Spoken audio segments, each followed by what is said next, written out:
ಇಬ್ರಿಯರಿಗೆ ಬರೆದ ಪತ್ರಿಕೆ 12ನೇ ಅಧ್ಯಾಯ 12ನೇ ವಾಕ್ಯದಿಂದ ಕೆಲವು ವಚನಗಳನ್ನು ಓದಿಕೊಂಡು ನಾವು ದೇವರ ವಾಕ್ಯವನ್ನು ಕಲಿತುಕೊಳ್ಳೋಣ ಮತ್ತು ಧ್ಯಾನ ಮಾಡೋಣ.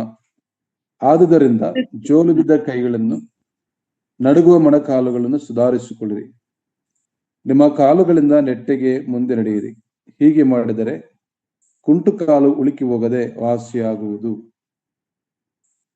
ಎಲ್ಲರ ಸಂಗಡ ಸಮಾಧಾನದಿರುವುದಕ್ಕೂ ಪರಿಶುದ್ಧತೆಯನ್ನು ಹೊಂದುವುದಕ್ಕೂ ಪ್ರಯತ್ನ ಮಾಡಿರಿ. ಪರಿಶುದ್ಧತೆ ಇಲ್ಲದೆ ಯಾವನು ಕರ್ತನನ್ನು ಕಾಣುವುದಿಲ್ಲ. ನಿಮ್ಮಲ್ಲಿ ಯಾವನಾದರೂ ದೇವರ ಕೃಪೆಗೆ ತಪ್ಪಿ ಹಿಂಜರಿಯದಂತೆ ಯಾವ ವಿಷಯವುಳ್ಳ ಬೇರು ನಿಮ್ಮಲ್ಲಿ ಚಿಗುರಿ ಅಸಮಾಧಾನ ಹುಟ್ಟಿಸಿ ಸಭೆಯನ್ನು ಕೆಡಿಸದಂತೆ ಯಾವ ಚಾರನಾಗಲಿ ಏಸಾವನಂತ ಪ್ರಾಪಂಚಿಕನಾಗಲಿ ನಿಮ್ಮಲ್ಲಿ ಇರದಂತೆ ಜಾಗ್ರತೆಯಿಂದ ನೋಡಿಕೊಳ್ಳಿರಿ. ಆ ಏಸಾವನ ಒಂದೇ ಒಂದು ಊಟಕ್ಕೋಸ್ಕರ ತನ್ನ ಚೊಚ್ಚಲತನದ ಹಕ್ಕನ್ನು ಕೊಟ್ಟು ಬಿಟ್ಟನು. ಅನಂತರದಲ್ಲಿ ತನ್ನ ತಂದೆ ಆಶೀರ್ವಾದವನ್ನು ಬಾಧ್ಯವಾಗಿ ಹೊಂದಬೇಕೆಂದು ಕಣ್ಣೀರು ಸುರಿಸುತ್ತಾ ಬೇಡಿಕೊಂಡರೂ ನಡೆದದ್ದನ್ನು ಇಲ್ಲದ ಹಾಗೆ ಮಾಡೋದಕ್ಕೆ ಮಾರ್ಗವಿಲ್ಲದೆ ನಿರಾಕರಿಸಲ್ಪಟ್ಟನೆಂದು ಬಲ್ಲಿರಿ. ದೇವರ ನಮಗೆ ಸ್ತೋತ್ರ ಉಂಟಾಗಲಿ. ನಾವು ರಾತ್ರಿ ಓದಿಕೊಂಡಂತ ವಾಕ್ಯ ಭಾಗವನ್ನು ಕರ್ತನ ತಾನೇ ಆಶೀರ್ವದಿಸಲಿ. ಕ್ರಿಸ್ತನಲ್ಲಿ ಪ್ರಿಯರೇ, ಮೇಲೆ ನೋಡಿದಂತ 12-13 ವಚನಗಳಲ್ಲಿ ಅಲ್ಲೊಂದು ಮಾರ್ಗವನ್ನ ಅಥವಾ ಶಿಸ್ತಿನ ಜೀವಿತವನ್ನ, ಜೋಲು ಬಿದ್ದ ಕೈಗಳನ್ನು, ನಡುಗು ಮೊಣಕಾಲುಗಳು ಸುಧಾರಿಸಿಕೊಳ್ಳಿರಿ. ನಿಮ್ಮ ಕಾಲುಗಳಿಂದ ನೆಟ್ಟಿಗೆ ಮುಂದಕ್ಕೆ ಅಥವಾ ಮುಂದೆ ನಡೆಯಿರಿ ಎಂಬಂತ ಮಾತುಗಳನ್ನ ನಾವು ನೋಡುತ್ತಿರುವಾಗ ಅದಕ್ಕಿರುವಂಥದ್ದು ಶಿಸ್ತು ಮತ್ತು ಪರಿಶುದ್ಧವಾದ ಪವಿತ್ರವಾದ ನೀತಿಯ ಜೀವಿತ ಎಂಬುದಾಗಿ ಅಲ್ಲಿ ನಾವು ಕಾಣ್ತಾ ಇದ್ದೇವೆ. ನೆಟ್ಟಗೆ ಮುಂದೆ ನಡೆಯಿರಿ ಎಂಬುದಾಗಿ ಹೇಳುತ್ತಾ 14ನೇ ವಾಕ್ಯ ಈ ರಾತ್ರಿಯ ಧ್ಯಾನಕ್ಕೆ ಮತ್ತು ನಾವು ಕಲಿಯುವುದಕ್ಕೆ ಇರುವಂತ ಒಂದು ಅಂಶ, ಆ ದೇವರಾತ್ಮನ ಮಾತನಾಡುತ್ತಿರುವಂಥದ್ದು ಎಲ್ಲರ ಸಂಗಡ ಸಮಾಧಾನವಿರುವುದಕ್ಕೂ ಪರಿಶುದ್ಧತೆಯನ್ನು ಹೊಂದುವುದಕ್ಕೂ ಪ್ರಯತ್ನ ಮಾಡಿರಿ. ಈ ವಚನಗಳನ್ನು ರಾತ್ರಿ ನಾವು ಧ್ಯಾನ ಮಾಡೋಣ ಪ್ರಿಯರೇ. ಯಾಕೆಂದ್ರೆ ಈ ಸಮಾಧಾನ ಎನ್ನುವಂಥದ್ದು ಮೊದಲದಾಗಿ ನಮ್ಮ ಕುಟುಂಬಗಳಲ್ಲಿ ಬೇಕಾಗಿರುವಂಥದ್ದು, ಸಭೆಯಲ್ಲಿ ಬೇಕಾಗಿರುವಂಥದ್ದು. ಈ ಸಮಾಧಾನವು ಬಹಳಷ್ಟು ಶ್ರೇಷ್ಠತೆಯನ್ನ ಪಡೆದುಕೊಂಡಿದೆ ಎಂಬುದಾಗಿ ಗ್ರಂಥಕರ್ತನು ಇದನ್ನು ವಿವರಿಸಿದ್ದನ್ನು ನೋಡ್ತಾ ಇದ್ದೇವೆ ಪ್ರೇರೆ. ಯಾಕೆಂದ್ರೆ ಈ ಸಮಾಧಾನವು ಬೇಕಾಗಿದೆ ಎಂಬುದಾಗಿ, ಇವತ್ತು ಸಮಾಧಾನವಿಲ್ಲದೆ ಅನೇಕ ಕುಟುಂಬಗಳು, ಸಭೆಗಳು ಒಡೆದು ಹೋಗುವುದನ್ನ, ಇಬ್ಬಾಗವಾಗುವುದನ್ನು ನಾವು ಕಾಣ್ತಾ ಇದ್ದೇವೆ. ಒಬ್ಬೊಬ್ಬರಲ್ಲಿ ಸಮಾಧಾನವಿರಬೇಕು. ಈ ವಾಕ್ಯ ನೋಡುವಾಗ, ಇದನ್ನು ಧ್ಯಾನ ಮಾಡುವಾಗ ನಾನು ಕಲಿತಿದ್ದು, ನಾವು ಕಲಿಯಬೇಕಾಗಿರುವಂಥದ್ದು ಮತ್ತು ಅರಿತುಕೊಂಡಿದ್ದು ಪ್ರೇರೆ, ದೇವರು ಕೊಟ್ಟಂತ, ದೇವರಾತ್ಮನಿಂದ ಕೊಟ್ಟೊಂದೊಂದು ಎಚ್ಚರಿಕೆ ಅಥವಾ ನಮ್ಮನ್ನ ತಿದ್ದುವುದಕ್ಕೆ ಮತ್ತು ತನ್ನ ಶ್ರೇಷ್ಠವಾಗಿರುವಂತಹ ಮಹಿಮೆಯನ್ನ ನಾವು ಕಾಣುವುದಕ್ಕೆ. ಯಾಕೆಂದ್ರೆ ಭೂಲೋಕದಲ್ಲಿರುವಂತಹ ನಮ್ಮೆಲ್ಲರಿಗೂ ಸಹ ಒಂದು ಆಸೆ ಇದೆ. ನಮಗಾಗಿ ಶಿಲುಬೆಯಲ್ಲಿ ಪ್ರಾಣ ಕೊಟ್ಟ ಯೇಸು ಕ್ರಿಸ್ತನು ತಿರುಗಿ ಬರುತ್ತಾನೆ. ವಧುಳಿ ಲೋಕದಲ್ಲಿ ಇದ್ದರು, ಇಹಲೋಕವನ್ನ ಬಿಟ್ಟು ನಾವು ಚಿರನಿದ್ರೆಯಲ್ಲಿದ್ದರು, ಏನಾಗಿದ್ದರು, ಆತನ ಬರುವಾಗ ಆತನ ನೋಡ್ತೇವೆ, ಆತನ ಎದುರುಗೊಳ್ಳುತ್ತೇವೆ. ಮೇಘಾರೂಢನಾಗಿ ಬರುವಾಗ ಪ್ರೇರೆ, ಆ ಒಂದು ಬರೋದಕ್ಕೋಸ್ಕರವಾಗಿ ಎದು ನೋಡುತ್ತಿರುವಂತ ನಾವುಗಳು ಅದನ್ನು ಕಾಣ್ಬೇಕೆಂಬಂತ ಹಂಬಲ ನಮ್ಮೆಲ್ಲರಲ್ಲೂ ಇದೆ.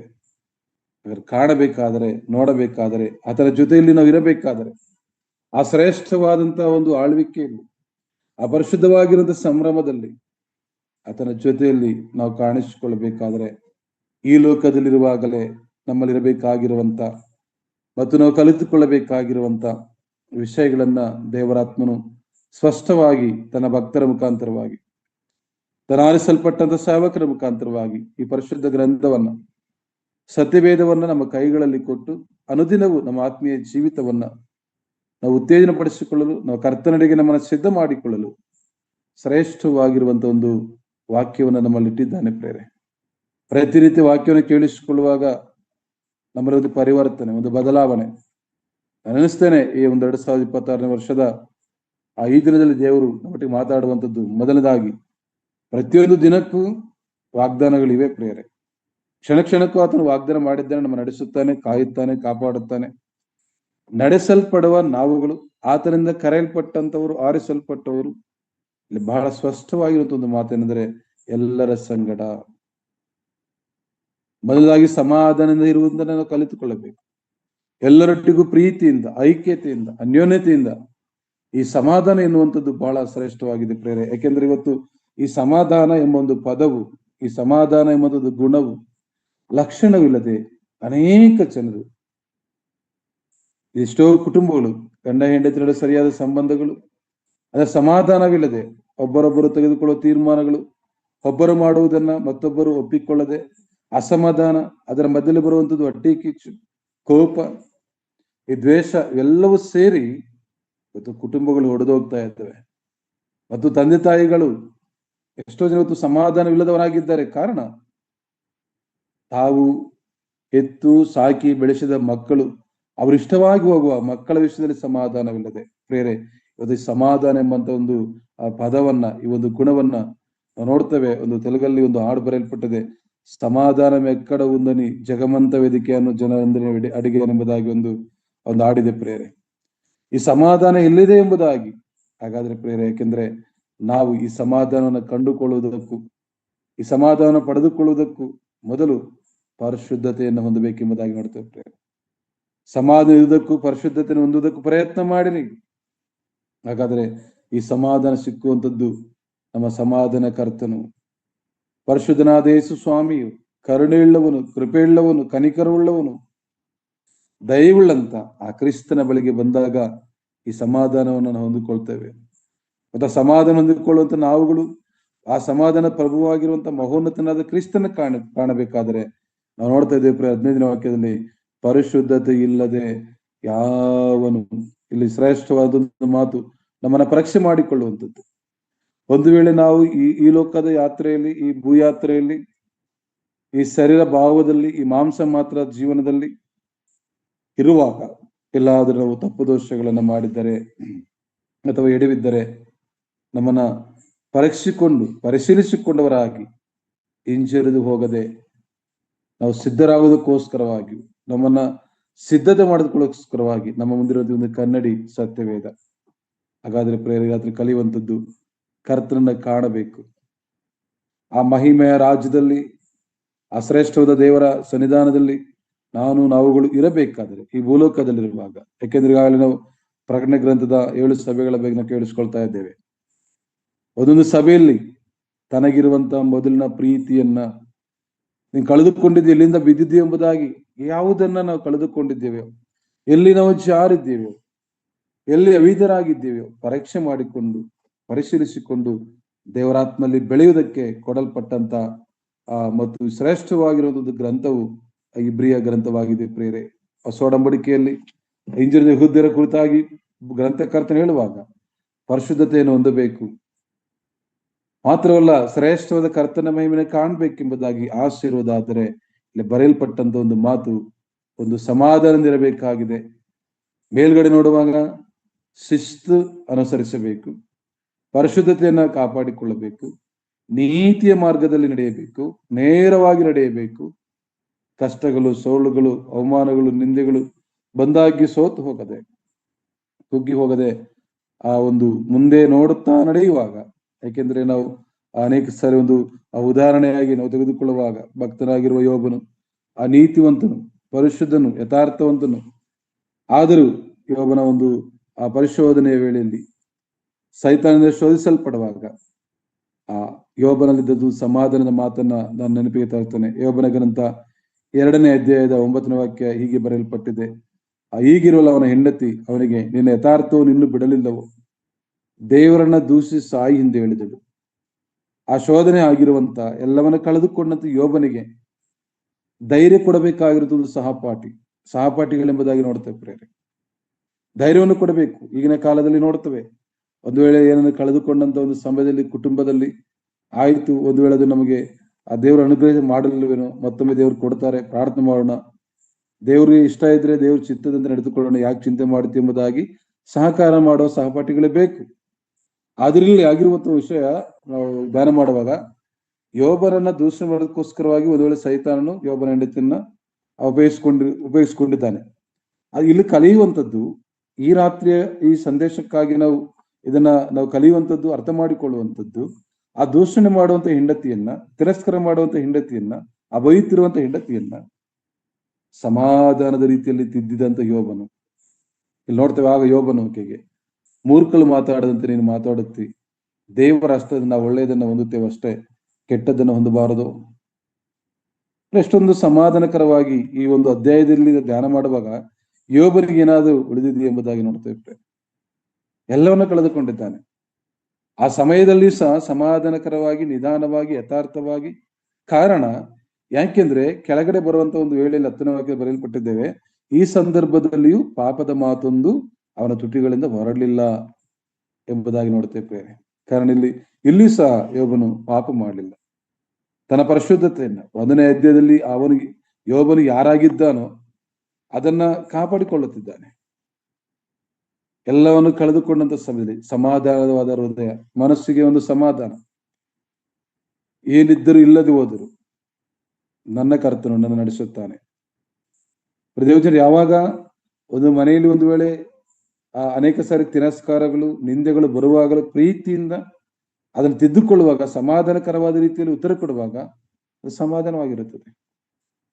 ಸಭೆಗಳಲ್ಲಿ ಸಹ ಇವತ್ತು ಅನೇಕ ಸಭೆಗಳು ಒಂದು ಸಭೆ 2 ಸಭೆ ಆಗಿ, ಅಂದ್ರೆ ಇನ್ನೊಂದು ಸಭೆ ಮಾಡೋದು ದೇವರ ಇಷ್ಟ, ಅದು ಬಿಟ್ಟು ಆ ಸಭೆಯಲ್ಲಿ ಕೆಲವು ಜನರು, ಒಂದು ವೇಳೆ 100 ಜನ ಇದ್ರೆ ಒಂದು 20 ಜನ ವಿಭಾಗವಾಗಿ ಮತ್ತೊಂದು ಸಭೆ ಮಾಡುವಾಗ, ಯಾಕೆ ನಾವು ಸಭೆ ಸಹೋದರಿದ್ದವರು ಈಗ ಏನೆಂಬುದಾಗಿ ಹೇಳುವಾಗಲೇ ನಮಗೆ ಸಮಾಧಾನ ಇಲ್ಲ. ಯಾವ ರೀತಿಯ ಸಮಾಧಾನ? ಯಾಕಂದ್ರೆ ಸಹೋದರರಾಗಿ ದೇವರ ಮಕ್ಕಳಾಗಿರುವಂತವ್ರು ಈ ಸಮಾಧಾನವನ್ನ ಹೊಂದಿಕೊಳ್ಳಬೇಕಾದ್ರೆ ಅದಕ್ಕೆ ಪ್ರಯತ್ನ ಪಡಬೇಕೆಂಬುದಾಗಿ ಪೌಲನು ಹೇಳ್ತಾನೆ. ಪ್ರೇರೆ ರೋಮ 12:18 ಸಹ ನೋಡುವಾಗ, ರೋಮಪುರದ ಪತ್ರಿಕೆ ಪೌಲನು 12ನೇ ಅಧ್ಯಾಯದ 18ನೇ ವಾಕ್ಯವನ್ನು ಸಹ ನಾವು ಗಮನಿಸುವಾಗ ಈ ಕಲಿಯುವಂತ ಒಂದು ಮಾತಿಲ್ಲಿದೆ. ನೋಡಿದ್ರೆ, ಸಾಧ್ಯವಾದರೆ ನಿಮ್ಮಿಂದ ಆಗುವ ಮಟ್ಟಿಗೆ ಎಲ್ಲರ ಸಂಗಡ ಸಮಾಧಾನದಿಂದಿರ್ರಿ. ಹಾಗಾದ್ರೆ ಕೋಪ ಮಾಡಿಕೊಂಡಂತ ಮತ್ತು ತಿರಸ್ಕರಿಸಲ್ಪಟ್ಟಂತ ಯೋಬನ ಹೆಂಡತಿಯನ್ನ ಹಿಂತಿರುಗಿ ಯೋಬನು ಬೈಲಿಲ್ಲ, ಬೇರೆ ರೀತಿಯಾಗಿ ಕೋಪ ಮಾಡಿಕೊಳ್ಳಲಿಲ್ಲ. ಪ್ರೀತಿಯಿಂದ, ಯಥಾರ್ಥತೆಯಿಂದ ಮತ್ತು ದೇವರಿಗೆ ಒಳಪಟ್ಟವನಾಗಿ ತನ್ನ ನಂಬಿಕೆ, ತನ್ನ ಭಕ್ತಿಯನ್ನು ಕಾಪಾಡಿಕೊಳ್ಳುತ್ತಾ, ತನ್ನ ಹೆಂಡತಿನ ದೇವರಿಂದ ನಾವು ಕೆಟ್ಟದನ್ನು ಹೊಂದಬಾರದು, ಯಾವಾಗಲೂ ಒಳ್ಳೆಯದನ್ನ ಪಡ್ಕೊಳ್ಳಬೇಕು, ನಾವೆರಡಕ್ಕೂ ಸಿದ್ಧವಾಗಿರಬೇಕು. ಈಗ ಸದ್ಯ ಶೋಧನೆಯಲ್ಲಿ ಇರುವಂತದ್ದು, ತನಗಿರುವಂತ ಆಸ್ತಿ, ಮಕ್ಕಳನ್ನು ಕಳೆದುಕೊಂಡು ಬಹಳಷ್ಟು ಖಿನ್ನತೆಗೆ ಹೋಗಿರುವಂತ ಒಂದು ವೇಳೆಯಲ್ಲಿ ಅದನ್ನ ತಿದ್ದಬೇಕಾಗಿರುವಂತ ಹೆಂಡತಿ ಬದಲಾದಾಗ, ಒಂದು ವೇಳೆ ಆ ಸ್ಥಳದಲ್ಲಿ ನಾವಿದ್ದರೆ ಎಂತ ನೋವು ಪ್ರೇರೆ. ಮನುಷ್ಯರಿಗೆ ನಾವು ಆಲೋಚನೆ ಮಾಡುವಾಗ ಬಹಳಷ್ಟು ರೀತಿಯ ಒಂದು ಕೋಪ, ಒಂದು ವೇಳೆ ಯಾವ ರೀತಿಯಾದ್ರೂ ಅವ್ರನ್ನ ನಾವು ಗದರಿಸಬಹುದು, ಮಾತಾಡಬಹುದು. ಆದ್ರೆ ಇಲ್ಲಿ ಯೋಬನ ಒಂದು ತಾಳ್ಮೆ ಅಥವಾ ಸಮಾಧಾನದ ಒಂದು ಮನಸ್ಸು, ಅಪರಿಶುದ್ಧತೆಯ ಜೀವಿತ ಹೇಳಿದ ಒಂದು ರೀತಿಯನ್ನು ಗಮನಿಸ್ತೇವೆ. ಅದರಿಂದ ಇಲ್ಲಿ ಪೌಲನು ಅದನ್ನ ಹೇಳ್ತಾ ಇದ್ದೇನೆ, ಸಾಧ್ಯವಾದರೆ ನಿಮ್ಮಿಂದ ಆಗುವ ಮಟ್ಟಿಗೆ ಎಲ್ಲರ ಸಂಗಡ ನೋಡುವಾಗ ಪ್ರೇರಿ ಇವರು ಒಂದು ಎಂಬುದಾಗಿ ಹೇಳಿಲ್ಲ, ಎಲ್ಲರ ಸಂಗಡ ಸಮಾಧಾನದಿಂದ ಇರ್ರಿ ಎಂಬುದಾಗಿ ಹೇಳುವುದನ್ನ ನೋಡ್ತಾ ಇದ್ದೇವೆ ಪ್ರೇರಿ. ಇಲ್ಲಿ ಸಮಾಧಾನದಿಂದಿರ್ಬೇಕು ಮತ್ತು ಪರಿಶುದ್ಧತೆಯನ್ನು ಹೊಂದುವುದಕ್ಕೆ ಪ್ರಯತ್ನ ಮಾಡುವಾಗ, ಪರಿಶುದ್ಧತೆ ಇಲ್ಲದೆ ಯಾವನು ದೇವರನ್ನ ಕಾಣುವುದಿಲ್ಲ. ದೇವರನ್ನ ಕಾಣಬೇಕಾದರೆ ಶಿಸ್ತು ಅನುಸರಿಸಬೇಕು, ನೇರವಾಗಿ ನಡೆಯಬೇಕು, ಹಿಂತಿರುಗಿ ನೋಡದೆ ನಡೆಯಬೇಕು, ಅದು ಸಮಾಧಾನದಿಂದ ಇರಬೇಕು ಮತ್ತು ಪರಿಶುದ್ಧತೆಯನ್ನ ಹೊಂದಬೇಕೆಂಬುದಾಗಿ ನೋಡ್ತಾ ಇದ್ದೇವೆ ಪ್ರೇರೆ. ಯಾರ ಸಂಗಡ? ಎಲ್ಲರ ಸಂಗಡ. ಮತ್ತು ಮಾರ್ಕನ ಬರೆದ ಸುವಾರ್ತೆಯ 9ನೇ ಅಧ್ಯಾಯದ 20ನೇ ವಾಕ್ಯದಲ್ಲಿ ಹೀಗೆ ಬರೆಯಲ್ಪಟ್ಟಿದೆ. ಮಾರ್ಕನ ಬರೆದ ಸುವಾರ್ತೆ 9ನೇ ಅಧ್ಯಾಯ 50ನೇ ವಚನವನ್ನು ನಾವು ನೋಡಿಕೊಳ್ಳುವಾಗ ಅಲ್ಲಿ ಬರೆಯಲ್ಪಟ್ಟಂತ ಒಂದು ಮಾತನ್ನ ನಾವು ಗಮನಿಸ್ತೇವೆ ಪ್ರೇರೆ. ಪ್ರತಿಯೊಬ್ಬನಿಗೂ ಉಪ್ಪು ಒಳ್ಳೆಯ ಪದಾರ್ಥವೇ, ಉಪ್ಪು ಸಪ್ಪೆ ಆದರೆ ಅದನ್ನು ಇನ್ಯಾತ ರುಚಿಗೊಳಿಸುವಿರಿ. ನಿಮ್ಮೊಳಗೆ ಉಪ್ಪು ಇರಲಿ, ಒಬ್ಬರಿಗೊಬ್ಬರು ಸಮಾಧಾನದಿಂದಿರಿ. ಒಬ್ಬರಿಗೊಬ್ಬರು, ಎಲ್ಲರ ಸಂಗಡ ಸಮಾಧಾನ ಇರಬೇಕು, ಒಬ್ಬರಿಗೊಬ್ಬರು. ಈಗ ನಾವು ಒಬ್ಬರಿಗೊಬ್ಬರು ಹೇಳಿದ್ದೇವೆ. ನಾನು ಹೇಳ್ತಾ ಇದ್ದೇನೆ, ಒಂದು ಕುಟುಂಬ, ಎರಡನೇದಾಗಿ ಸಭೆ. ದೇವಜನರಾಗಿರುವಂತ ನಮಗಿರುವಂತ ಒಂದು ಸ್ತಂಭಗಳು, ಅಥವಾ ನಮಗಿರುವಂತ ಒಂದು ಆಧಾರ, ನಮಗಿರುವಂತ ಒಂದು ಬಲ ಪ್ರಿಯರೇ. ಲೋಕವು ಲೋಕದಲ್ಲಿರುವಂತದ್ದಲ್ಲ. ಪುರುಷನಾಗಲಿ ಸ್ತ್ರೀ ಆಗಲಿ, ಸಹೋದರನಾಗಲಿ ಸಹೋದರಿ ಆಗಲಿ, ಬಲ ಕೊಡುವಂಥದ್ದು, ಆಧರಿಸುವಂಥದ್ದು, ಕೈ ಜೋಡಿಸಿ ನಮ್ಮನ್ನ ಮೇಲಕ್ಕೆತ್ತುವುದಕ್ಕೆ ಇರುವಂತದ್ದು ಒಂದು ಕುಟುಂಬ, ಮತ್ತೊಂದು ಸಭೆ, ಅದು ದೇವರ ಸಭೆ ಪ್ರೇರೆ. ಹಾಗಾದ್ರೆ ಕುಟುಂಬದಲ್ಲೇ ಸಮಾಧಾನ.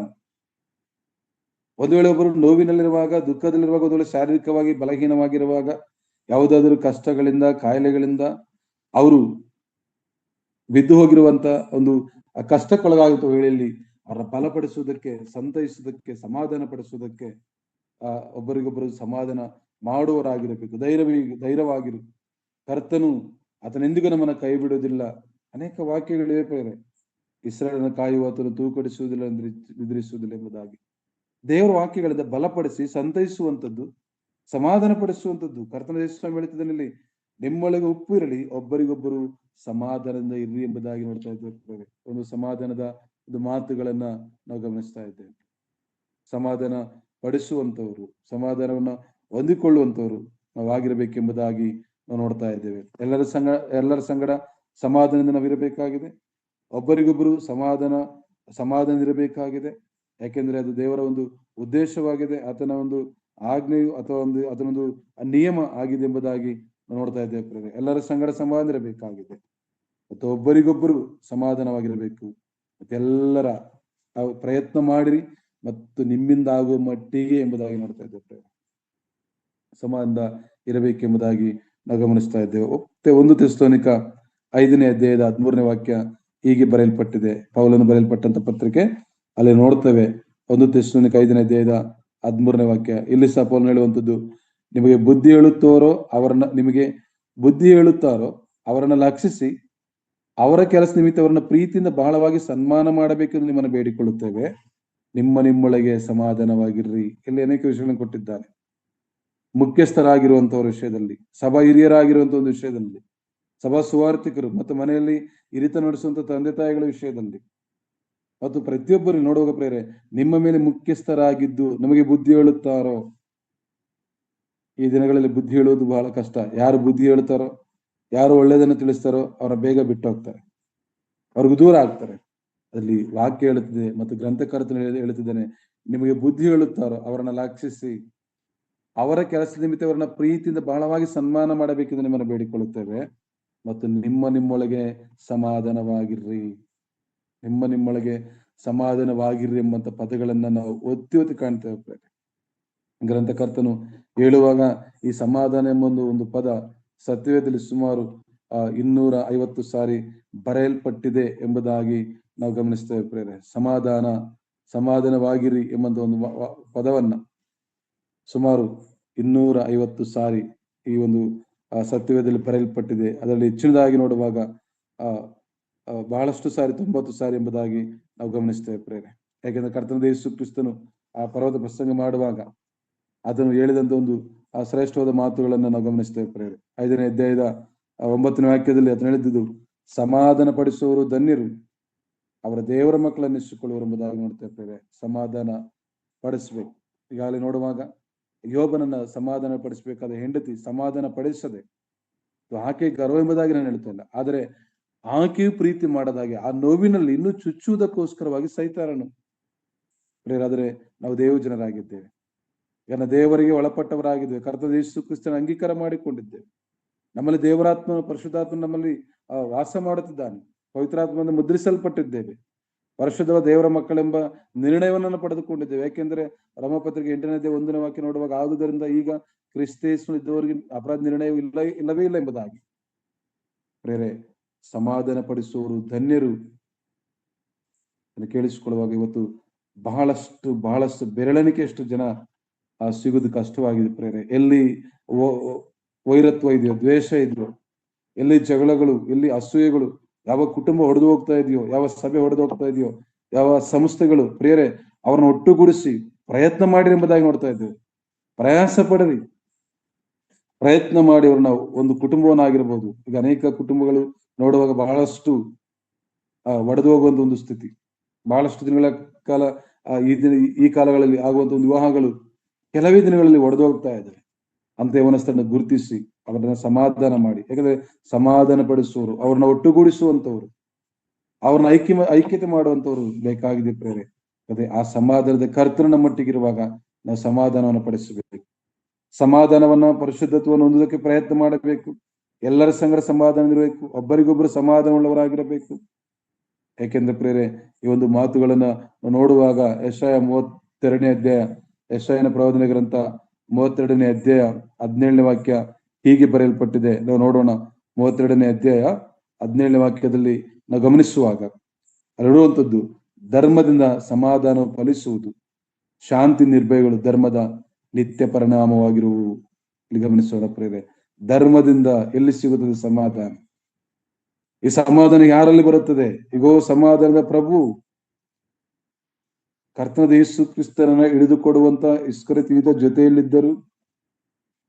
ಅವನನ್ನ ಖಂಡಿಸದೆ, ಅವನ ಬೇರೆ ಕೋಪ ಮಾಡಿಕೊಳ್ಳದೆ ಕ್ರಿಸ್ತನು ನೀನು ಮಾಡುವ ಕೆಲಸವನ್ನ ಬೇಗನೆ ಮಾಡಿ ಎಂಬುದಾಗಿ ಪ್ರೀತಿಯಿಂದ ಹೇಳಿದಂತ ಮಾತುಗಳನ್ನು ಗಮನಿಸ್ತೇವೆ.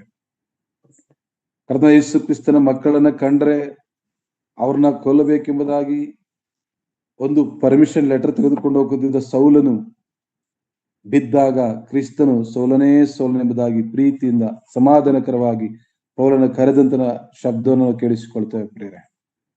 ಅದೇ ಪೌಲ ಶೀಲರು ಸೆರೆಮನೆಯಲ್ಲಿ ಬಂಧಿಸಲ್ಪಟ್ಟಾಗ ಅವರು ಪ್ರಾರ್ಥನೆ ಮಾಡಿದಾಗ, ಸ್ತುತಿ ಪದಗಳನ್ನು ಆಡುತ್ತಿರುವಾಗ, ಆ ಸೆರೆಮನೆಯ ಬೀಗಗಳು ಕಳಚಿ ಬಿದ್ದಾಗ, ಆ ಸೆರೆಮನೆಯ ಕಾವಲುಗಾರನು ಆತ್ಮಹತ್ಯೆ ಮಾಡಿಕೊಳ್ಳುವಂತ ಒಂದು ವೇಳೆಯಲ್ಲಿ ಪೌಲನ ಪ್ರೀತಿಯಿಂದ ಸಮಾಧಾನದಿಂದ ನಾವೆಲ್ಲಿಯೂ ಹೋಗಲಿಲ್ಲ, ನೀನೇನು ಮಾಡಿಕೊಳ್ಳಬೇಡ ಎಂಬುದಾಗಿ ಹೇಳಿದಂತ ಆ ಪ್ರೀತಿ ನುಡಿಗಳನ್ನ ಗಮನಿಸ್ತೇವೆ ಪ್ರಿಯರೇ.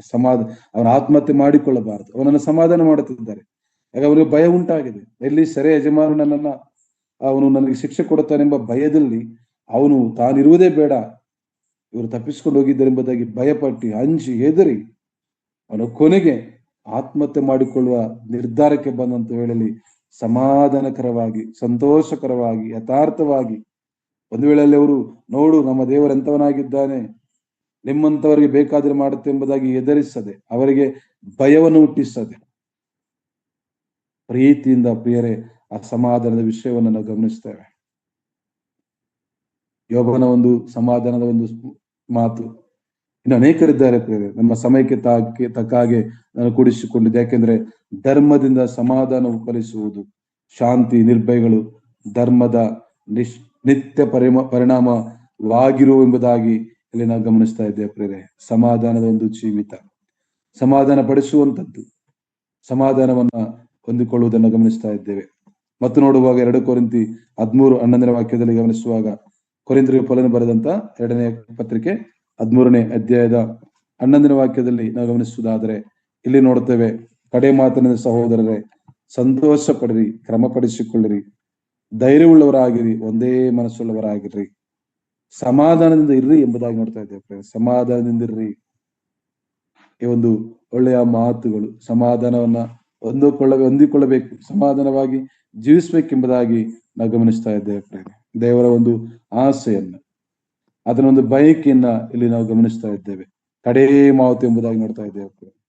ಮತ್ತು ಪೌಲನ ಅದೇ ಒಂದು ಮಾತನ್ನ ಫಿಲಿಪಿಯರಿಗೆ ಬರೆದ ಪತ್ರಿಕೆ 4ನೇ ಅಧ್ಯಾಯದ 8ನೇ ವಾಕ್ಯದಲ್ಲಿ ಸಹ ಹೇಳುವಂತ ಒಂದು ಮಾತು, ಕಡೇ ಮಾತು ಏನೆಂದರೆ, ಇನ್ನು ಅನೇಕ ವಿಷಯಗಳುಂಟು, ಅಂದ್ರೆ ಕಡೇ ಮಾತು ಎಂಬುದಾಗಿ ಹೇಳುವುದನ್ನ ನೋಡ್ತಾ ಇದ್ದೇವೆ. ಯಾವಾಗಲೂ ಕರೆತ ಸಂತೋಷ ಪಡಿರಿಂದ ತಿರುಗಿ ಹೇಳುತ್ತೀನಿ ಎಂಬುದಾಗಿ ಹೇಳಿದ ಪೌಲನು ಅನೇಕ ವಿಷಯಗಳನ್ನ ಹೇಳುವುದನ್ನ ಗಮನಿಸ್ತಾ ಇದ್ದಾರೆ. ನಿಮ್ಮನ್ನ ಸರಿಪಡಿಸಿಕೊಳ್ಳಿರಿ, ನಿಮ್ಮನ್ನ ತಿದ್ದುಕೊಳ್ಳಿರಿ, ಸಿದ್ಧನಾಗಿರಿ, ಯಾವ ಸಂಬಂಧ ಚಿಂತೆ ಮಾಡದೆಂಬುದಾಗಿ ಹೇಳುವಂತ ಒಂದು ಮಾತು ಹೇಳುತ್ತಾ, ಹೇಗೆ ಆ ಕಡೇ ಮಾತಿನೆಂಬುದಾಗಿ ಹೇಳುತ್ತಿದ್ದಾನೋ. ಮತ್ತು ನಾವು ಗಮನಿಸುವಾಗ ಫಿಲಿಪ್ಪಿ 4:8 ಕಡೇ ಮಾತಿನೆಂದರೆ ಸಹೋದರ, ಯಾವುದು ಸತ್ಯವು, ಯಾವುದು ಮಾನ್ಯವು, ನ್ಯಾಯವು, ಶುದ್ಧವು, ಪ್ರೀತಿಕರವು, ಮನೋಹರವಾಗಿದೆಯೋ, ಯಾವುದು ಸದ್ಗುಣವಾಗಿದೆಯೋ, ಯಾವುದು ಕೀರ್ತಿಗೆ ಯೋಗ್ಯವೋ, ಅವೆಲ್ಲವುಗಳ ಲಕ್ಷ್ಯಕ್ಕೆ ತಂದುಕೊಳ್ಳಿರಿ. ಪರಿಶುದ್ಧರಾಗಿ ಜೀವಿಸೋದಕ್ಕೋಸ್ಕರವಾಗಿ ಪ್ರೀತಿ, ನೀತಿ, ವಿಶ್ವಾಸ, ನಂಬಿಕೆ, ಯಥಾರ್ಥವನ್ನ ಕಾಪಾಡಿಕೆ ಎಂಬುದಾಗಿ ತಿಮೋತಿಯನಿಗೆ ಪೌಲನು ಹೇಳಿದ ಒಂದು ಮಾತುಗಳನ್ನ ಇಲ್ಲಿ ನಾವು ನೆನೆಸಿಕೊಳ್ಳಬಹುದು ಪ್ರೇರೆ.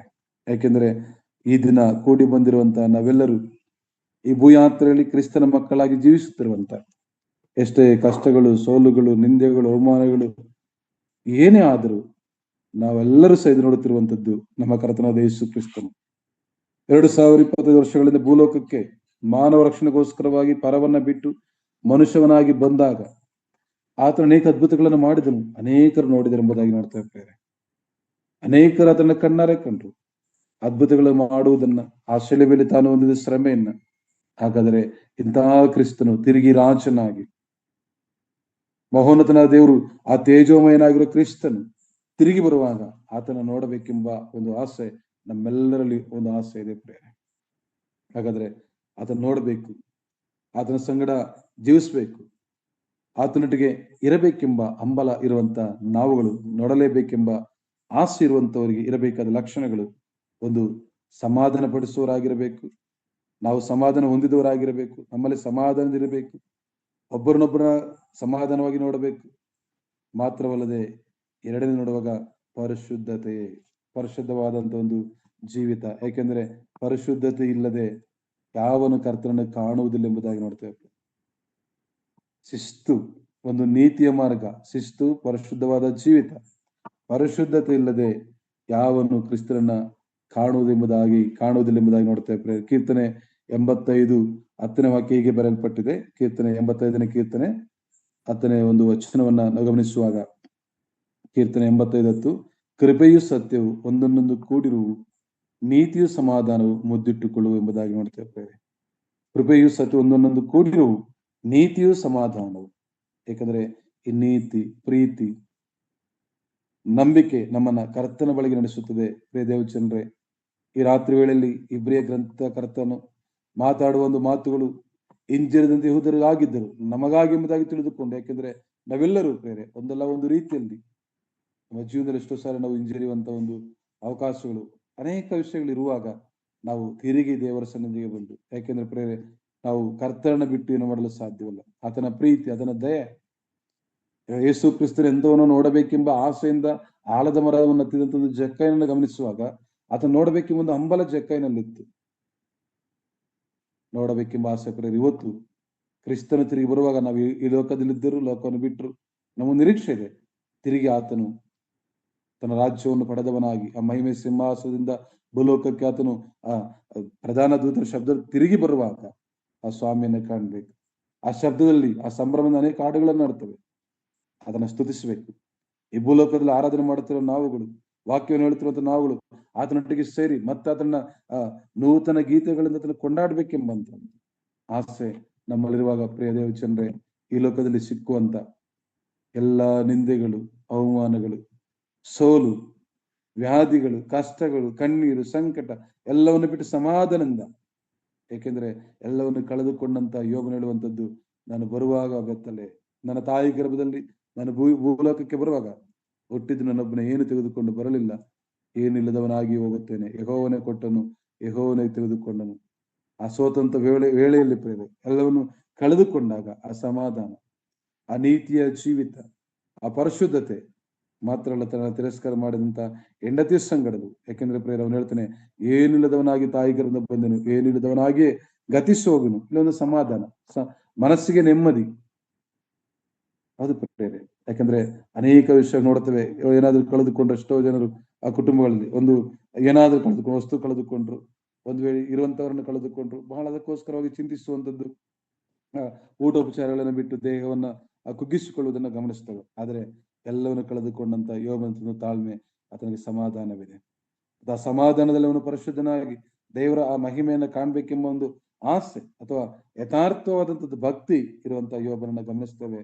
ದೇವಚಂದ್ರೆ, ಆತನ ಮಕ್ಕಳಾದ ನಾವುಗಳು ಸಹ ಸಮಾಧಾನದಿಂದ ಇರುವುದಕ್ಕೂ, ಎಲ್ಲರ ಸಂಗಡ ಕ್ರಮವಾಗಿ ಸಮಾಧಾನವನ್ನು ಹೊಂದಿಕೊಳ್ಳಬೇಕು, ಅನೇಕರ ಸಮಾಧಾನ ಪಡಿಸುತ್ತಾ ಆ ಶ್ರೇಷ್ಠವಾದ ಮಹೋನ್ನತನಾದ ಕ್ರಿಸ್ತನನ್ನ ಎದುರುಗೊಳ್ಳಬೇಕು. ಯಾಕಂದ್ರೆ ಪರಿಶುದ್ಧತೆ ಇಲ್ಲದೆ ಯಾವನ ಕರ್ತನನ್ನ ಕಾಣುವುದಿಲ್ಲ ಎಂಬುದಾಗಿ ನೋಡ್ತೇವೆ. ಆತನ ಕಾಣ್ಬೇಕು, ಆತನೊಟ್ಟಿಗೆ ಜೀವಿಸ್ಬೇಕು, ಆತನ ಶ್ರೇಷ್ಠವಾದಂತಹ ಒಂದು ಆ ಪರಲೋಕದ ಆ ಸಂಭ್ರಮ, ಆನಂದವನ್ನ ಪ್ರಿಯ. ಯಾಕಂದ್ರೆ ಈ ಭೂಲೋಕದಲ್ಲಿ ನೋಡುತ್ತೆ, ಒಂದು ಸಭೆಯಲ್ಲಿ 1000 ಜನರಿದೆ, ಅವರಿಗೆ ಎಷ್ಟೋ ಸಂತೋಷ.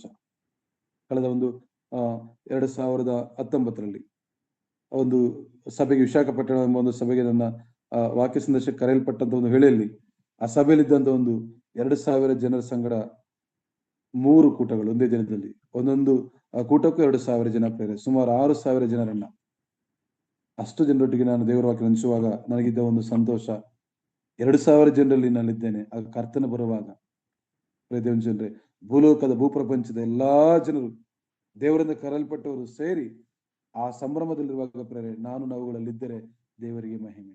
ಹಾಗಾದ್ರೆ ಆತನ ಕಾಣ್ಬೇಕು, ಆ ಸಂಭ್ರಮದಲ್ಲಿ ನಾವಿರಬೇಕಾದ್ರೆ ಭೂಲೋಕದಲ್ಲಿರುವಾಗ ಒಂದು ಸಮಾಧಾನದಿರಬೇಕು, ಸಮಾಧಾನ ಪಡಿಸ್ಬೇಕು, ತಿದ್ದಬೇಕು, ಕರ್ತನ ಕಡೆ ನಡೆಸಬೇಕು ಪ್ರೇರೆ. ಯಾಕೆಂದ್ರೆ ಯಾವ ಕೋಪವು, ಕ್ರೋಧವು, ಮತ್ಸರವು, ಯಾವ ವೈರತ್ವವು ನಮ್ಮ ಹಿಂದೆ ಬರುವುದಿಲ್ಲ ಪ್ರೇರೆ. ಈ ಭೂಲೋಕದಲ್ಲಿ ಸೈತಾನ ಹುಟ್ಟಿಸುವಂತ ಈ ಗಲಭೆಗಳು, ಸಹೋದರ ಮಧ್ಯದಲ್ಲಿ ಅವನು ತಂದಿಡುವಂತ ಒಂದು ಈ ಜಗಳಗಳು ನಮ್ಮನ್ನ ಸತ್ಯಕ್ಕೆ ನಡೆಸುವುದಿಲ್ಲ ಪ್ರೇರೆ. ಆದ್ದರಿಂದ ನಾನು ಕಲಿತುಕೊಂಡವನಾಗಿ ಈಗ ಕಲಿತಾ ಇದ್ದೇನೆ. ಇದು ಈ ರಾತ್ರಿ ಹೇಳುವಾಗ ಮೊದಲು ಇದು ನಾನು ಅರ್ಥ ಮಾಡಿಕೊಂಡಿದ್ದೇನೆ ಪ್ರೇರೆ. ಯಾಕೆಂದ್ರೆ ಇದು ಶಾಶ್ವತವಲ್ಲ, ಈ ಭೂಮಿಯು ಯಾರಿಗೂ ಶಾಶ್ವತವಲ್ಲದ ಈ ಭೂಮಿ ಮೇಲಿದ್ದೇವೆ ಪ್ರೇರೆ. ಕೇವಲ ನೀರಿನ ಮೇಲೆ ಗುಳ್ಳೆ ಆಗಿರುವಂತಹ ಈ ಜೀವಿತ, ಈ ಅಲ್ಪಾಯುಷ್ ಕಾಲವುಳ್ಳ ನಾವುಗಳು ಪ್ರಿಯ ದೇವಚಂದ್ರೆ, ಕುಟುಂಬದಲ್ಲಾಗ್ಲಿ, ಸಭೆಯಲ್ಲಾಗ್ಲಿ, ಸಮಾಜದಲ್ಲಿ ಆಗ್ಲಿ, ಎಲ್ಲರ ಸಂಗಡ ಪ್ರೀತಿಯಿಂದ ಸಮಾಧಾನದಿಂದ ಜೀವಿಸುವಾಗ ಆ ಮಹಿಮೆಯ ಕರ್ತನನ್ನ ನಾವು ನೋಡ್ತೇವೆ, ಅದರೊಟ್ಟಿಗೆ ನಾವು ಜೀವಿಸ್ತೇವೆ. ಆದ್ದರಿಂದ ನಮ್ಮ ಜೀವಿತ ಕಾಲವೆಲ್ಲ ನಾವು ಕಲಿಸುವರಾಗಿ ಸಮಾಧಾನದಿಂದ ಇರುವುದಾದರೆ ಕರ್ತನಿಗೆ ಮಹಿಮೆ ಎಂಬುದಾಗಿ ನಾವು ನೋಡ್ತಾ ಇದ್ದೇವೆ. ಆ ತಿಮೋತಿಗೆ ಬರೆಯಲ್ಪಟ್ಟಂತ 2ನೇ ಪತ್ರಿಕೆಯನ್ನು ನೋಡುವಾಗ ಭಕ್ತರಾದ ಪೌಲನು ತಿಮೋತಿಗೆ ಬರೆದಂತ 2ನೇ ಪತ್ರಿಕೆ 2ನೇ ಅಧ್ಯಾಯ 22ನೇ ವಾಕ್ಯ ಹೀಗೆ ಬರೆಯಲ್ಪಟ್ಟಿದೆ. ಅಲ್ಲಿಗೆ ನೀನು ಯೌವನ ಇಚ್ಛೆಗಳು ದೂರವಾಗಿರು, ನೀತಿ, ವಿಶ್ವಾಸ, ಪ್ರೀತಿ ಮತ್ತು ಸಮಾಧಾನವನ್ನು ಸಂಪಾದಿಸುವುದಕ್ಕೆ ಶುದ್ಧ ಹೃದಯವುಳ್ಳವರಾಗಿ ಕರ್ತನ ಬೇಡಿಕೊಳ್ಳುವ ಸಂಗಡ ಪ್ರಯಾಸ ಪಡು. ಇಷ್ಟೊಂದು ಒಳ್ಳೆ ಮಾತು. ಏನ್ ಸಂಪಾದನೆ ಮಾಡಬೇಕು? ಯಾರ ಸಂಗಡ ಇದ್ದಾಗ? ಯಾವಾಗ ನಾವು ಪರಿಶುದ್ಧವಾದಂತ ಜನರ ಸಂಗಡ, ದೇವರ ವಾಕ್ಯಕ್ಕೆ ಸತ್ಯಕ್ಕೆ ವಿಧೇಯರಾಗುವಂತವರ ಸಂಗಡ, ದೇವರ ವಾಕ್ಯಗಳಿಗೆ ಒಂದು ಮಾನ್ಯತೆಯನ್ನ ಪ್ರಾಧಾನ್ಯತೆ ಕೊಡುವಂತವ್ರು. ಈಗಿನ ಕಾಲದಲ್ಲಿ ವಾಕ್ಯಕ್ಕೆ ಪ್ರಾಧಾನ್ಯತೆ ಇಲ್ಲ ಪ್ರೇರೆ. ವಾಕ್ಯಕ್ಕೆ ವಿಧೇಯರಾಗಿರುವಂತವ್ರು. ನೀನು ಯೌವನ ದೂರವಾಗಿರು. ಮತ್ತೇನ್ ಸಂಪಾದನೆ ಮಾಡಬೇಕು? ಯಾವುದಕ್ಕೆ ಪ್ರಯಾಸ ಪಡಬೇಕು? ನೀತಿ, ವಿಶ್ವಾಸ, ಪ್ರೀತಿ ಮತ್ತು ಸಮಾಧಾನವನ್ನ ಸಂಪಾದಿಸುವುದಕ್ಕೆ ಶುದ್ಧ ಹೃದಯವುಳ್ಳವರಾಗಿ ಕರ್ತನ ಬೇಡಿಕೊಳ್ಳುವ ಸಂಗಡ ಪ್ರಯಾಸ ಪಡು. ಪ್ರೇರೆ, ಯಾವುದಕ್ಕೆ ನಾವು ಪ್ರಯಾಸ ಪಡಬೇಕು? ನಮಗೆ ಬೇಕಾಗಿದ್ದು ಕರ್ತನ ಒಂದು ಉದ್ದೇಶ ಪ್ರೇರೆ, ದೇವರೊಂದು ಸಂಕಲ್ಪ. ಯಾಕೆಂದ್ರೆ ಅನೇಕ ಸಲ ನೋಡ್ತೇವೆ, ಕರ್ತನು ಆ 139ನೇ ಕೀರ್ತನೆಯಲ್ಲಿ ಕೀರ್ತನೆಗಾರನು ಹೇಳುವಾಗ, ನಾನು ಇನ್ನು ಕೇವಲ ತಾಯಿ ಗರ್ಭದಲ್ಲಿ ರೂಪವಾಗುವುದಕ್ಕಿಂತ ಮುಂಚೆ ಪಿಂಡವಾಗಿರುವಾಗ ನಿನ್ನ ಕಣ್ಣುಗಳನ್ನು ನೋಡುದು, ನನ್ನ ಆಯುಷ್ಕಾಲದ ಪ್ರಥಮ ದಿನ ಪ್ರಾರಂಭವಾಗುವ ಮೊದಲೇ ಅದರ ಎಲ್ಲಾ ದಿನಗಳು, ಪ್ರಿಯ ದೇವಚಂದ್ರ ಇದನ್ನು ಹೇಳಿದಂತ ಉದ್ದೇಶ ಏನಂದ್ರೆ, ಅದರ ಎಲ್ಲಾ ದಿನಗಳ ಪುಸ್ತಕದಲ್ಲಿ ಬರೆಯಲ್ಪಟ್ಟು ಇವತ್ತು ನಾವುಗಳು ಈ ಭೂಲೋಕದಲ್ಲಿ ಹೇಗಿರಬೇಕು, ಯಾವ ರೀತಿ ಇರಬೇಕು, ಯಾವಾಗ ನಮಗೆ ಕಷ್ಟವ ಕಣ್ಣೀರು ಎಲ್ಲ ಬರೆಯಲ್ಪಟ್ಟಿದೆ. ಚಿಂತಿಸುವುದು ಬೇಡ. ದೇವರ ಚಿತ್ತ, ದೇವರ ಒಂದು ಉದ್ದೇಶ. ಯಾಕಂದ್ರೆ ನಮ್ಮ ತೆಲುಗಲ್ಲಿ ಒಂದು ಹಾಡಿದೆ ಪ್ರೇರೆ, ಎನ್ನಿ ತಲಚಿನ ಏದಿ ಹಡಗಿನ ಜರುಗೇದಿನಿ ಚಿತ್ತಮೇ ಪ್ರಭುವ ಜರುಗೇದಿನಿ ಚಿತ್ತಮೇ. ಇದು ಹೌದು ಪ್ರೇರೆ. ಏನು ಮಾಡಿದ್ರು ಆತನ ಸಂಕಲ್ಪ ನೆರವೇರ್ತದೆ. ಆದ್ದರಿಂದ ಕಷ್ಟ ಸಂಕಟ ಬಂದಾಗ ಕುಗ್ಗಿ ಹೋಗದೆ, ಸೋತು ಹೋಗದೆ, ಹೆದರದೆ ಸಮಾಧಾನದ ಒಂದು ಮನಸ್ಸನ್ನು ಹೊಂದಿದವರಾಗಿ ಪರಿಶುದ್ಧವಾದ ಜೀವಿತವನ್ನು ಜೀವಿಸುತ್ತಾ ನೀತಿಯುಳ್ಳವರಾಗಿ ಯಥಾರ್ಥವುಳ್ಳವರಾಗಿ, ಯಥಾರ್ಥವುಳ್ಳಂತ ಒಂದು ಯೋಬನು, ಯಥಾರ್ಥವಂತನು, ಭಯಭಕ್ತಿಯುಳ್ಳಂತ ಕೊರ್ನೇಲನು ನಾವು ಗಮನಿಸಿ ಪ್ರಿಯ ದೇವ ಜನರೇ, ಇದು ನೋಡುವಾಗ ಏನ್ ಸಂಪಾದನೆ ಮಾಡಬೇಕು ಅಥವಾ ಯಾವುದಕ್ಕೆ ನಾವು ಪ್ರಯಾಸ ಪಡಬೇಕಂದ್ರೆ ಪೌಲನು ತಿಮೋತಿ ಹೇಳುತ್ತಿದ್ದಾನೆ, ನೀತಿ, ವಿಶ್ವಾಸ, ಪ್ರೀತಿ ಮತ್ತು ಸಮಾಧಾನವನ್ನ. ಅದರೊಟ್ಟು ಇಬ್ರಿ ಪತ್ರಿಕೆ ನೋಡಿದ್ದು ಪರಿಶುದ್ಧತೆಯನ್ನ. ಪ್ರೇರೆ, ಇದನ್ನ ಸಂಪಾದಿಸುವುದಕ್ಕೆ, ಇದನ್ನ ಪಡೆದುಕೊಳ್ಳುವುದಕ್ಕೆ, ಇದನ್ನ ಅನುಭವಿಸುವುದಕ್ಕಾಗಿ ನಾವು ಪ್ರಯಾಸ ಪಡೋಣ. ಪ್ರತಿನಿತ್ಯವೂ ಈ ಪ್ರೀತಿಯನ್ನ, ಕ್ರಿಸ್ತನ ಪ್ರೀತಿ, ಕ್ರಿಸ್ತನದೊಂದು ಪರಿಶುದ್ಧವಾದಂತ ಒಂದು ಜೀವಿತ, ಅನೇಕ ವಾಕ್ಯಗಳು ಇದೆ ಪ್ರೇರೆ. ಅದನ್ನು ಪರಿಶುದ್ಧನಾದ ದೇವರೆಂಬುದಾಗಿ ನೋಡ್ತೇವೆ. 1 ಯೋಹನ 3:3 ಓದಿಕೊಂಡು ನಾವು ಮುಗಿಸೋಣ ಸಮಯದ ಕಾರಣ. ಯೋಹನ ಬರೆಯಲ್ಪಟ್ಟ 1ನೇ ಪತ್ರಿಕೆ 3ನೇ ಅಧ್ಯಾಯದ 3ನೇ ವಾಕ್ಯ ನಾವು ಗಮನಿಸುವಾಗ ಇಲ್ಲಿ ಬರೆಯಲ್ಪಟ್ಟಿದೆ, ಯಾಕೆಂದರೆ ಆತನಿರುವ ಪ್ರಕಾರವೇ ಆತನ ನೋಡುವೆವು, ಆತನ ಮೇಲೆ ಈ ನಿರೀಕ್ಷೆ ಇಟ್ಟಿರುವ ಪ್ರತಿಯೊಬ್ಬನು ಕ್ರಿಸ್ತನು ಶುದ್ಧನಾಗಿರುವಂತೆಯೇ. ಗಮನಿಸಿದ್ರೆ ಆತನಿರುವ ಪ್ರಕಾರವೇ ಆತನ ನೋಡುವೆವು, ಆತನ ಮೇಲೆ ನಿರೀಕ್ಷೆ ಇಟ್ಟಿರುವ ಪ್ರತಿಯೊಬ್ಬನು ಕ್ರಿಸ್ತನು ಶುದ್ಧನಾಗಿರುವಂತೆ ತನ್ನನ್ನು ಶುದ್ಧ ಮಾಡಿಕೊಳ್ಳುತ್ತಾನೆ. ತನ್ನನ್ನು ಶುದ್ಧ ಮಾಡಿಕೊಂಡವರಾಗಿ ಪರಿಶುದ್ಧವಾದ ಜೀವಿತಗಳನ್ನ ಜೀವಿಸುವವರಾಗಿ ಪ್ರಿಯರೇ, ನಾವು ಕೊನೆಯದಾಗಿ ನೋಡುವಾಗ 2 ಕೊರಿಂಥಿಯರು 7:1 ಹೇಳುತ್ತದೆ, ಪ್ರಿಯರೇ, ಈ ವಾಗ್ದಾನಗಳು ನಮಗಿರುವುದರಿಂದ ನಾವು ಶರೀರಾತ್ಮಗಳ ಕಲ್ಮಶವನ್ನು ತೊಲಗಿಸಿ ನಮ್ಮನ್ನು ಶುಚಿ ಮಾಡಿಕೊಂಡು ದೇವರ ಭಯದಿಂದ ಕೂಡಿದವರಾಗಿ ಪವಿತ್ರತ್ವವನ್ನು ಸಿದ್ಧಿಗೆ ತರುವುದಕ್ಕೆ ಪ್ರಯತ್ನಿಸೋಣ. ಯಾವುದಕ್ಕೆ ನಮ್ಮ ಒಂದು ಪ್ರಯತ್ನಿಸೋಣ, ಯಾವುದಕ್ಕೆ ನಾವು ಪ್ರಯಾಸ ಪಡೋಣ ಅಂದ್ರೆ ನೀತಿ, ವಿಶ್ವಾಸ, ಪ್ರೀತಿ, ನಂಬಿಕೆ, ಸಮಾಧಾನ, ಪರಿಶುದ್ಧತ್ವ, ಪವಿತ್ರತೆಯನ್ನು ಕಾಪಾಡಿಕೊಳ್ಳುವುದಕ್ಕಾಗಿ ಪ್ರಯಾಸ ಪಡೋಣ. ಈ ಲೋಕದಲ್ಲಿರುವಂಥದ್ದು ಶಾಶ್ವತವಲ್ಲ ಪ್ರೇರೆ. ಒಂದು ದಿನ ಈ ಲೋಕವನ್ನು ಬಿಟ್ಟು ಹೋಗುವಾಗ, ಕರ್ತನ ಬರುವಾಗ ಎತ್ತಲ್ಪಡಬೇಕಾದರೆ, ಅಪರಿಶುದ್ಧರ ಗುಂಪಿನಲ್ಲಿ ನಾವು ಕಾಣಿಸಿಕೊಳ್ಳಬೇಕಾದರೆ, ಈ ಭೂಯಾತ್ರೆಯಲ್ಲಿ ಕ್ರಿಸ್ತನಿಂದ ನಮ್ಮನ್ನು ಅಗಲಿಸುವಂತ ಭೂ ಸಂಬಂಧವಾದ ಭಾವಗಳನ್ನು ಸಾಯಿಸಿ ಪರಿಶುದ್ಧವಾದ ಜೀವಿತವನ್ನು ಜೀವಿಸುತ್ತಾ ಎಲ್ಲರ ಸಂಗಡ ಪ್ರೇರೆ ಅದನ್ನ ಕಲಿತುಕೊಳ್ಳೋಣ ಪ್ರೇರೆ. ಅದಕ್ಕಾಗಿ ನಾವು ಪ್ರಯಾಸ ಪಡೋಣ ಸಾಧ್ಯವಾದ ಮಟ್ಟಿಗೆ ಎಂಬುದಾಗಿ ಗ್ರಂಥಕರ್ತನ ಹೇಳ್ತಾ ಇದ್ದಾರೆ. ಸಾಧ್ಯವಾದ ಮಟ್ಟಿಗೆ ಪ್ರಯಾಸ ಪಟ್ಟು ಎಲ್ಲರ ಸಂಗಡ ಸಮಾಧಾನವಿದ್ದು, ಯಾಕೆಂದ್ರೆ ನಮ್ಮ ಕರ್ತನು ಸಮಾಧಾನದ ಕರ್ತನಾಗಿದ್ದಾನೆ ಪ್ರೇರೆ, ಪರಿಶುದ್ಧನಾದ ದೇವರಾಗಿದ್ದಾನೆ ಪ್ರೇರೆ. ಅಪರಿಶುದ್ಧವಾದ ಆ ಕರ್ತನಿಗೆ ಒಳಪಟ್ಟು ಜೀವಿಸಿ ದೇವರ ಆಶೀರ್ವಾದಗಳನ್ನು ಪಡೆದುಕೊಳ್ಳೋಣ. ಕರ್ತನ ತಾನೇ ಒಂದು ವಾಕ್ಯವನ್ನು ಆಶೀರ್ವದಿಸಲಿ.